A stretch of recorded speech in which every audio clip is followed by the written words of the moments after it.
Tiens, il va dire toujours bien. Sinon, va changer ce chapitre nous devons créer maintenant quelque chose. À part mon camarade, c'est une prison. Déjà, service est alerté. Jacques Chaban Moussala qui tombe. L'homme de jeudi saint. L'aigle de Massi, c'est ça la one. Au moment où je vous parle, Moutoko va partir les atteindre la prison d'Oro.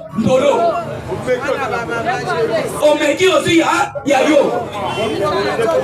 D'ailleurs, 5 minutes. Maintenant, Jacques Chaban. Kabila a mis 700 millions de dollars. Pas corrompre ma banane. Pas clients surtout, pas wazalendo, pas généraux, pas politiciens banane. Ceux qui ont mon musique, pas Fayoul, Bayaki, Pembeni, Gokozi, tous ils ont échoué. Lamentablement. Plan machiavélique, nous surtout pas sali. Le lot, nazo ebisayo, ezali nul et sans effet. Va changer boule. C'est Dieu qui protège les RDC. C'est pour cela. Merci, c'est le modérateur, c'est le chef. Lorsque nous chantons l'hymne national, nous parlons du Congo qui est le don béni de Dieu. Le don précieux de Dieu. Le pays béni où Dieu seul est président, il est aussi roi. C'est pour cela. Félix ayant compris la grandeur de Dieu, l'auteur, je dirais la toute-puissance de Dieu, il nous a tous ramenés au stade pour dire, Seigneur, si m'expliquez, lorsque le pape François était vivant, il a laissé le siège à qui? À Fati. Qui était le pape? C'est Fati. Lui était à côté, il a laissé le trône. Les gestes aussi, ça s'interprète. Pas par le qui est Nazali incapable, mais celui qui est capable de se servir ici, Moukwa Tombolo. Chilombo, ta place. Le pape aujourd'hui qui est là, il est que pape par titre posthume. Lui, on l'a mis pape parce que l'autre est mort. Mais Fati était pape pendant que François était vivant.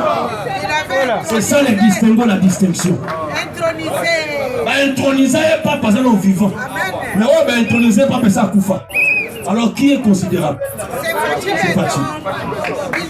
Félix Antoine Premier. Coup de chapeau. Je te donne du respect. Tous les esprits se soumettent. Namako la Fati. Il y a un moment donné pour ces valeurs naïe. Alors bien ce monsieur est la solution pour le monde. Et Poutine a dit, c'est lui qui fera entrer ce qu'on appelle le nouvel ordre politique et mondial. C'est Fati. J'avais à dire, mais mon frère que j'aime beaucoup, modérateur, m'a déjà touché. Pour me dire, je dois du respect, parce que c'est lui qui préside la chose. Je vais me descendre par ici. Je dirais à tous mes caméramans, tous les journalistes, faisons le travail et le bon travail. Que Dieu vous bénisse. Sans vos images, on n'allait pas nous voir. Sans nous aussi, vous ne devez pas être ce que vous êtes.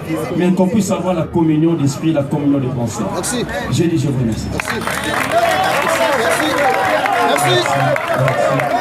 Mais bon, qui vient tard. Mais prof en lobby tellement profond.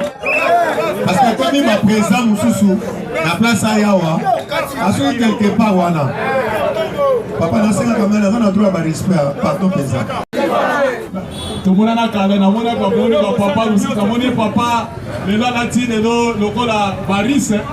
Il ne peut se vivre. En tout cas, on a séparé les papa José Lobby. Il a parlé à l'eau et à l'âme. C'est ça, être combattant. Il faut parler des choses sérieuses de notre pays. Le pays nous appartient tous.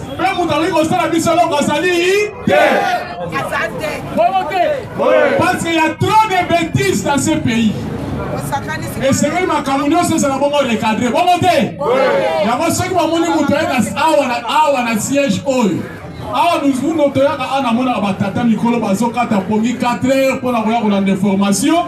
quand quelqu'un vient avec des sentiments, il faut voir que l'Ibanda, pas des sentiments pour le pays. Autre ça, nous préparons l'avenir futur. Nous sommes dans les cas. Malek Bakoya, Bana Bakoya, Bakuta Mabele, que Batata Bisson passera quelque chose. Comment parce qu'il y a trop de bêtises pour $200. Pourquoi? Quand on paie $100, s'il y a un mal, je te dénonce. Ce qu'on peut s'en parce que je vis. Parce que ce qu'on peut s'en le fruit du ciel, l'on les refond. Eli, Corbeau qui t'a laissé la bonne côté. Je commence mes actualités. Il y a un sujet américain d'origine israélienne. Comment on a monsieur Mordecai Kayana. Il a mené un clé ISP. Il a donné au chef de l'État. Il a parlé, Monsieur le Président, vous avez l'obligation de diriger non seulement les forces armées de la République démocratique du Congo, les FARDC, mais aussi la police nationale, les services de renseignement civils et militaires, la société civile et plusieurs partis politiques. Parce que ces gens-là voulaient à ta mort. Très bien. Mouton est ressoufflé et père chef de l'État. Mordecai Kayana, un agent de renseignement de très haut niveau. Il a dit il faut qu'on change mieux sur tous les corps, que ce soit le Parlement, que ce soit le gouvernement, tout. Taboula rasa. Il faut qu'on soit la table rase. Parce que tous ces mondes voulaient ta mort. Ils étaient des complices. Et c'est vrai que les militaires de rapprocher le président. Oui, bien regardez. Regardez la moitié. Mort est amboli. Tout ça, ça a commencé où à Brazzaville. Pendant qu'on nous distrait ici que Kagame est mort. Kagame était dans la clandestinité avec Sassou Nguesso. Pour faire du mal à notre président. Ah, ma camarade, c'est une blague exagérée. Ce dossier, on comme Bamango, on comme Basta. Fini la récréation. Il est mis vivant. Viva. Parce que ce parti fonctionnait comme un État. Ce parti, il y a un de démystifier le pouvoir à Mobutu. Ce parti, il y a un de personnes à sanction à Mobutu. Alors, quand des gens viennent ici pour faire des blagues, combattants, n'ayez pas peur, parce que nous avons payé, pour ça que nous avons un aliment. Nous sommes toujours ciment, toujours ces gens, parce que pour la Kohiba, parce que pour la réception, on va donner n'importe quoi. Vous savez que dans cette affaire, il y a ça m'a dit 8 ou 9. Quand même aussi est cité. Il est cité par Chiwewe. Chiwewe a wangani pendant 6 heures du temps. Mais on l'a démontré par son appareil téléphonique. Des conversations avec Sassou Nguesso, plus de 30 appels téléphoniques. Là, pour ça, sur le GT, Congo, sommes à Congo. Et comme une dimension moussous. Tous ces bandits sont des politiciens soutanes. Ils sont sous écoute. Congo, sommes des autres qui n'ont pas. Il y a un Américain qui dit que pour être clair, Luka Batu Moussous ou Basana Posé à Kotam Moussambo Kamalamu, Pongo Keke Libo, oh, nous sommes tous ensemble, c'est la parole Liba. Comment, na moment wana Sama Lukonde Libanda, Ambongo Libanda, Kamere Libanda. Le porte-parole, oh, Bozobonga Laurence Kanyuka. Oh, c'est M23. Vous voyez, à son entreprise en France. Non, il est toujours pas ancien jusqu'à aujourd'hui. Et c'est vrai que vous voyez place par le monde. En France, Laurence Kanyuk a une entreprise. Ils ont fait la fraude fiscale. Mais vous avez parrainé exemple Macron. Cet homosexuel-là de mauvais goût. Le parrain du M23, c'est Macron. Le homme français va le bien au clair par la presse française.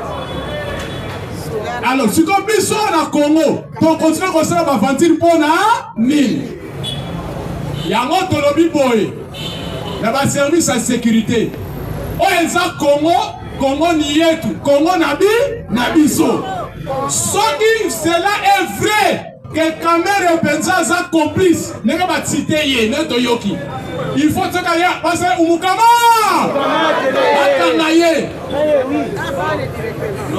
Lorsque tu parles de français, faites attention. Tu commences à supposer si est seulement vrai. C'est quoi?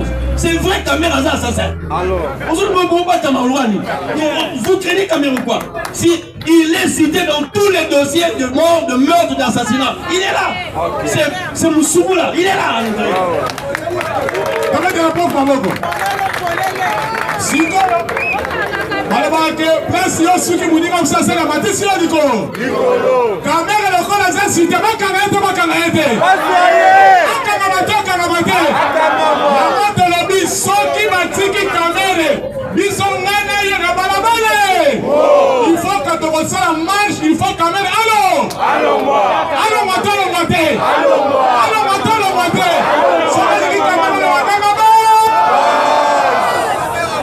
il faut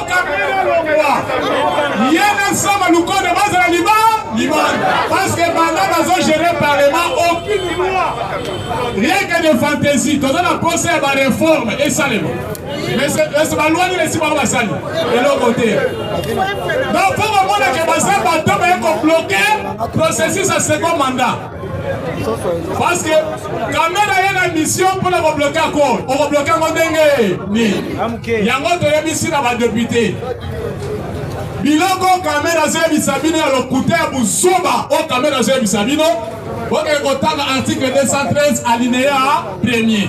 Par le Bible, le président de la République traite et ratifie les accords internationaux. Donc c'est-à-dire il a l'amabilité de négocier et de ratifier. Comme un corps, état une institution. Voilà. Alors si vous avez une caméra, si vous avez un aventurier. Parce qu'il n'est pas même congolais. Il y a un moment que à tout moment, il faut me conserver la taboula rasa. Même le chef d'état-major, alors, gouvernement la police, il faut qu'on change tout. Parce que maman, ils étaient des complices. Aucune société civile. On a ma chose. Chole, on l'a cité. Dans la réunion, il y a une vidéoconférence le 22 janvier 2025.